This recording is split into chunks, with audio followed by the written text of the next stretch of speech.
To get started, this is, we believe, a 1954 boat that was built in Chester, Vermont, which is where the original factory was for my father's startup of his business, Woodard Boats. The boat was built, I believe, with the idea that it was going to go into a race at one point, because it did end up in a race in Newport, Vermont, won its class. There weren't that many boats there anyway, so it was an enjoyable day on the water, take home a trophy, build a boat that was going to sell to somebody and have a little heritage with it. So this boat I found in Stowe, Vermont. At that time it was owned by a guy by the name of Snow, last name Snow. It was in total disarray. The interior of the boat was setting with water in it that had been in it for probably a year or better. So it discolored the interior of the boat. So I brought it back here. I believe the year that I did that would have been 66, 67, somewhere in that range. Shortly after I'd gotten out of the service and come back and started working with my father at the business. So I did the restoration part of it as best I could, learning about what it took to clean up the wood, make it a little bit brighter than what it was originally, and then had some history on how to varnish, but at the time I was varnishing as a kid, it wasn't very good, so I had to learn a little bit about that. And then the boat ended up never going to the water after I restored it, surprisingly.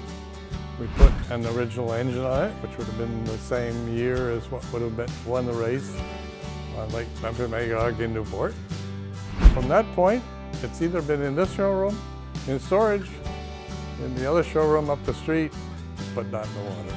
So we've never really run it. It's a left-hand drive, partly because the left-hand drive makes the boat turn much easier in a race course situation. The length is 12 feet because of the first boats that we produced were around 12 feet. History is that as we progressed and so the industry progressed and the boats became larger. When we first started the business here in 1960, 14 foot was the predominant size. This one being 12, a little bit shorter, a little earlier in its era. The width of it's roughly 5.5 feet. It's called a hard bottom, meaning that the bottom doesn't have a rounded area down here, which improves the speed of the boat and the performance of the boat. That's why it became a race boat and so on.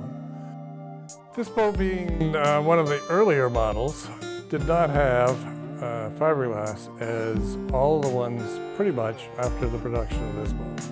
There was one early boat that had a canvas cover, much like a canoe. And the purpose of the canvas or the fiberglass is to increase the strength of the hull.